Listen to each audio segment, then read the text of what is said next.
Président français Emmanuel Macron dans un discours qui bay hommage à général et ancien esclave Toussaint Louverture, papa indépendance Haïti dans occasion 175e anniversaire abolition esclavage en France. À tout de suite.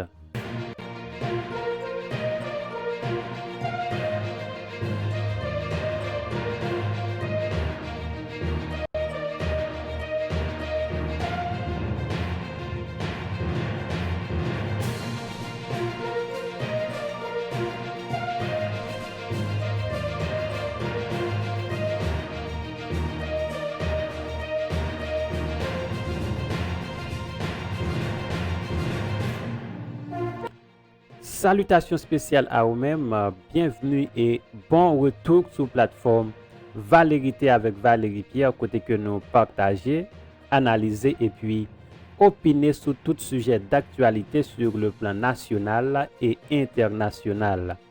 Merci parce que vous cliquez sur vidéo ça et n'a profité rappeler que nous publions au moins une vidéo par jour, donc abonnez-vous pour faire ça et puis assurez que vous activez cette cloche là pour capable toujours connaître chaque fois nous publier une vidéo.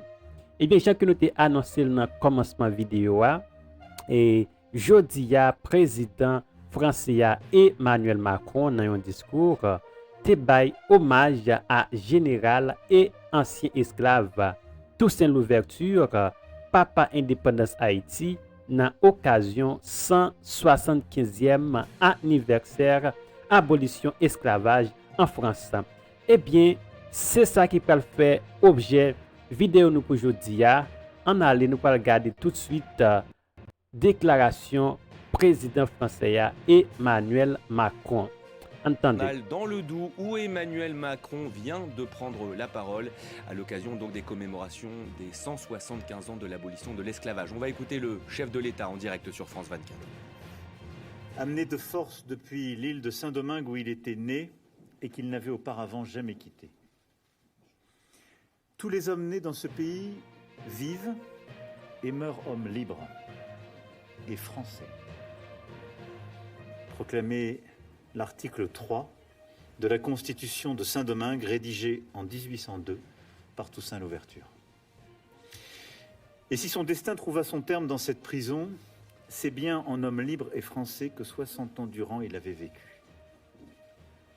Libre et français, affranchi par les Lumières, esclave de plantation, devenu soldat de la Révolution, puis général de la République.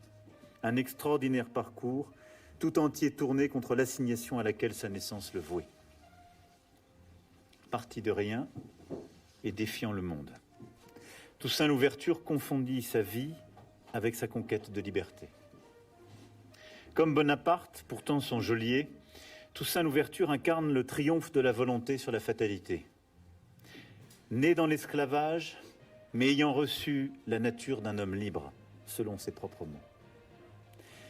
Né vers 1743 sur une plantation de Saint-Domingue où la captivité, le labeur et les maladies faisaient succomber les esclaves avant leurs 40 ans, il savait la griffe du fouet sur la chair et la douleur des entailles sur la peau.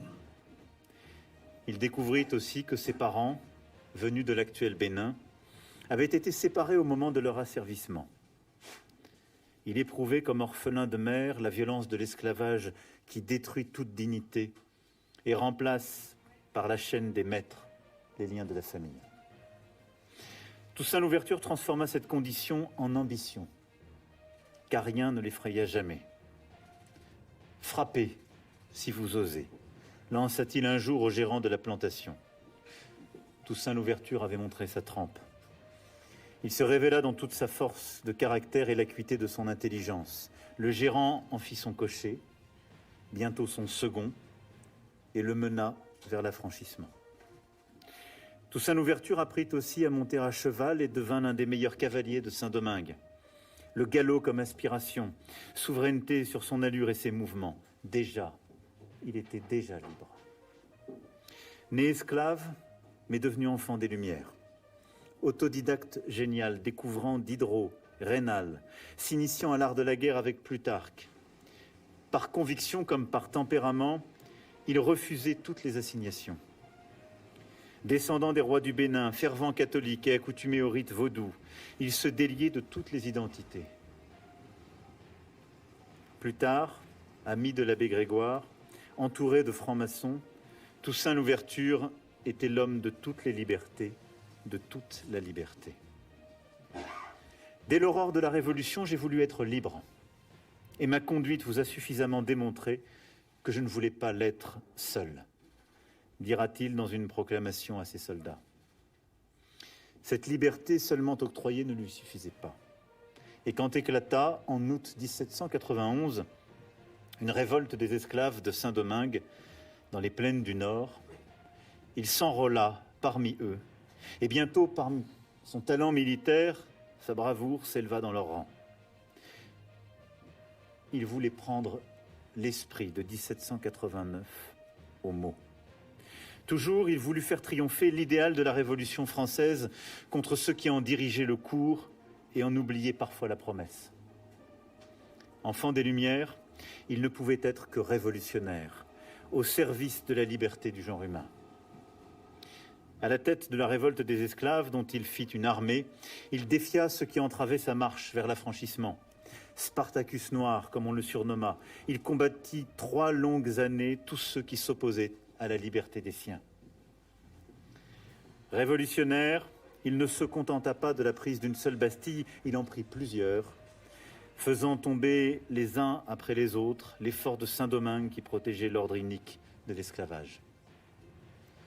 Ces actes de bravoure faisaient écho aux grandes voix de la Convention, celles de l'abbé Grégoire, Olympe de Gouges, Brissot, Condorcet, Robespierre, Danton, qui, malgré leurs oppositions, s'accordaient tous pour amener la République à franchir le pas décisif de la première abolition de l'esclavage. Ce fut chose faite le 4 février 1794. Oui, Toussaint Louverture s'efforça de donner vie à la Déclaration des droits de l'homme et du citoyen, celle qui avait offert à tous la liberté, l'égalité, la fraternité, celle qui mettait fin à l'assignation par la naissance, la condition sociale, la religion ou la couleur de peau. Cette déclaration qui, depuis 1789, n'a jamais cessé d'être neuve. Mais Toussaint Louverture avait compris que la seule insoumission était vaine. Voilà pourquoi, contre les autres chefs de la révolte des esclaves, il prit le parti de la révolution. Oui, la révolution plutôt que l'insurrection. La liberté plutôt que la destruction. L'ordre au-dessus du chaos. Après 1794, une fois obtenue l'abolition de l'esclavage, Toussaint Louverture jugea que la grande révolution, sa révolution créole, était terminée. Il devait la fixer au principe qu'il avait commencé. Savoir distinguer le mouvement qui vient des convoitises de celui qui vient des principes. Combattre le premier avec vigueur et affermir le second par l'ordre. C'est le génie des révolutionnaires, disait Hugo. Révolutionnaire d'exception, Toussaint Louverture considérait, lui aussi, que seul l'ordre pouvait maintenir la liberté, la prospérité et le bien public. L'ordre de la discipline et de la rigueur militaire, pour brasser ensemble anciens esclaves, natifs d'Afrique, brigadiers de couleur, officiers français au sein de son armée. L'ordre de la citoyenneté qu'il instaurait, où chacun devait servir avec probité et humanité. L'ordre des lois qu'il promulguait pour dompter les passions, les intérêts et l'arbitraire. L'ordre qui éveille les esprits dans les écoles que Toussaint Louverture bâtissait, qui permet le progrès grâce à l'hygiène qu'il promouvait, à l'enseignement et aux arts qu'il favorisait. C'est l'ordre qui garantit la liberté, l'ordre marié à la liberté effective qui seul le rend légitime, celui même de la République. Car Toussaint Louverture fut un républicain par la pensée et par les armes. Il ne combattait la France que lorsque l'esprit de la République en était absent ou trahi. Et quand enfin la France s'avança pour porter avec sincérité les idéaux des Lumières, sous le visage du général Lavaux, Toussaint Louverture employa toute son habileté et son ardeur pour la défendre. Au nom de cet idéal, de 1794 à 1800, il libéra Saint-Domingue de toutes les forces étrangères et réactionnaires. patriote, il était absolument français, pleinement républicain. Soldat de la France République, comme il le placardait sur les murs de Saint-Marc ou des Gonaïves. Il demeura fidèle à ses convictions jusque dans la tragédie, jusqu'à devoir se séparer du destin de la France. En 1802, Bonaparte, voulant rétablir l'esclavage à Saint-Domingue, dépêcha 40 000 de ses meilleurs hommes. Toussaint Louverture comprit alors qu'il était perdu. Presque tous ses généraux et amis le trahirent un par un. Il combattit pourtant jusqu'au bout. Assiégé avec 1500 de ses frères d'armes dans la citadelle de Crête-à-Pierrot, il résista pendant des jours à plus de 12 000 hommes du consul. Bombardés, affamés, condamnés, les soldats de Toussaint Louverture chantaient la Marseillaise face aux troupes françaises venues rétablir la servitude. Le chant de la Révolution, pour rappeler aux envahisseurs qu'ils trahissaient de manière impardonnable l'esprit de la France républicaine. Oui, Toussaint Louverture fut républicain comme chef d'armée et homme d'État. Contre les préjugés racistes de l'époque, il démontra à qui en doutait que ces esclaves méprisés, tenus pour moins que des hommes, pouvaient surpasser les soldats des plus puissantes nations d'Europe. « La couleur de mon corps nuit-elle à ma bravoure ?» demandait-il. Avant de subir la défaite que lui infligea le premier consul, Toussaint Louverture n'avait jamais manqué à son devoir d'humanité. Contre ceux des siens qui entendaient se venger des Blancs de Saint-Domingue, il épargnait, amnistiait et cherchait la concorde. Contre son rival de lutte, André Rigaud, tenant d'un ordre privilégié pour les libres de couleur, issus des couples de colons et d'esclaves, Toussaint Louverture défendit les droits des Blancs, des Noirs, de tous. Peau noire ou masque blanc peut lui importer. Il évaluait la qualité des hommes non par la couleur, mais par la grandeur. Il entendait bâtir une nouvelle nation fondée sur l'égalité, la fraternité, l'amitié et le progrès. En somme, une république universelle. En cela, Toussaint Louverture est un héros. Talleyrand disait des hommes qu'ils sont des statues. Il faut les voir en place. Ainsi, Toussaint Louverture s'est-il imposé dans notre mémoire collective, et cette statue-là est indéboulonnable. Héros français, en son exemple universel, Toussaint Louverture appartient aussi au monde. Inspirateur des abolitionnistes américains, des luttes anticoloniales, soleil noir des indépendances et des révolutions. Parce que sa virtuosité militaire et son intelligence politique éblouirent ses contemporains. Stendhal a écrit de Bonaparte, entrant dans Milan après le pont de Lodi, que le général de la République venait d'apprendre au monde que César ou Alexandre avaient un successeur.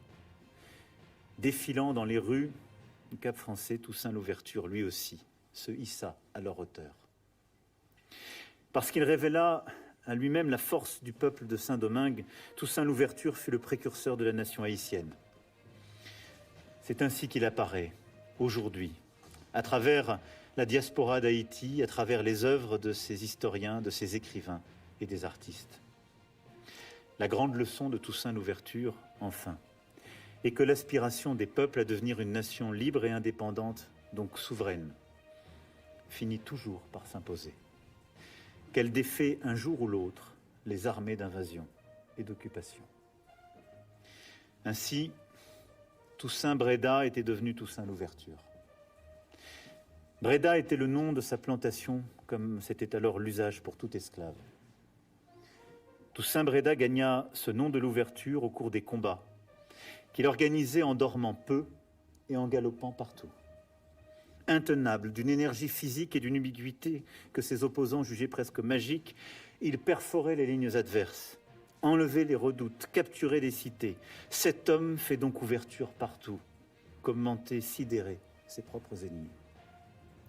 Ce nom de l'ouverture, ces geôliers du château de Joux reçurent l'ordre de l'en priver.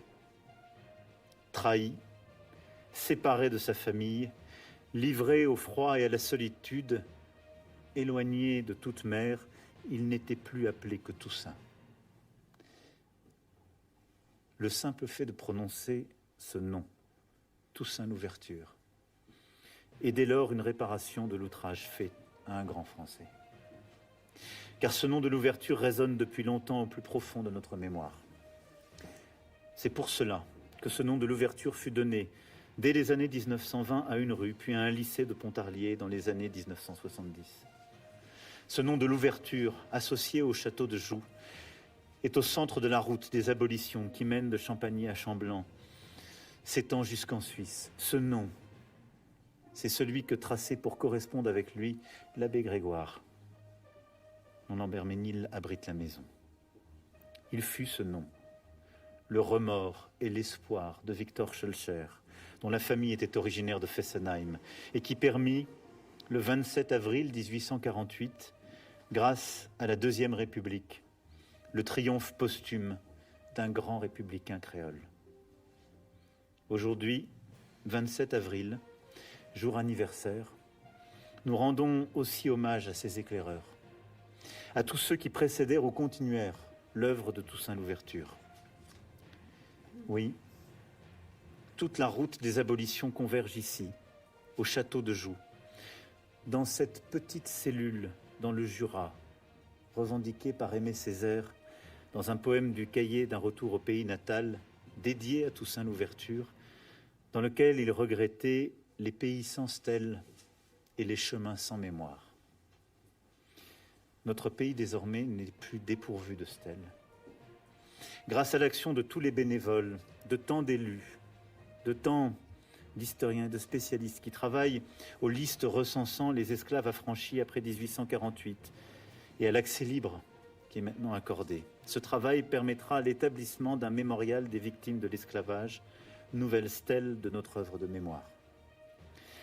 La Fondation pour la mémoire de l'esclavage, désormais installée dans cet hôtel de la Marine, où Schœlcher prépara le décret d'abolition, accomplit un travail indispensable de recherche et d'éducation.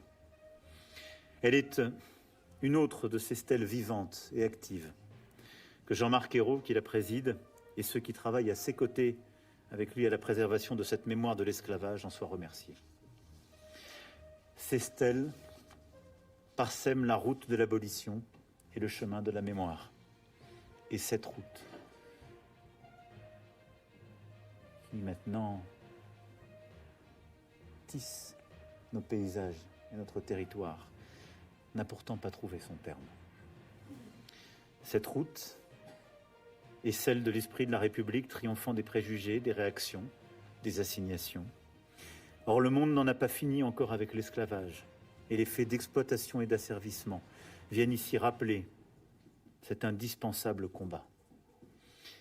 Et notre route de mémoire et d'histoire n'est pas non plus terminée. Et c'est au nom même de ce combat qu'aujourd'hui, nous adressons aussi le salut de la France aux femmes et aux hommes d'Haïti. Mesdames et messieurs, lorsqu'il était interrogé sur ses chances de succès, et alors qu'il était traqué par 2 royaumes, quelques marines, 3 nations, à la merci des espions et des conjurations, Toussaint Louverture assurait en créole de sa confiance. Doucement aller loin. Cela signifiait prendre le temps de l'éducation et du dialogue, de la concorde et du respect, mais viser haut. Ce mot, faisons le nôtre. Je vous remercie. Vive la... Eh bien, mesdames et messieurs, c'était président français Emmanuel Macron qui t'a rendu un hommage à Toussaint Louverture. C'était un plaisir pour nous te porter vidéo ça pour pas oublier abonner à la chaîne là et puis bailler vidéo un like, partager et puis bailler un commentaire et concernant le discours ça que le président français a été bail pour rendre hommage à Toussaint Louverture. C'était Valérie Pierre. À bientôt.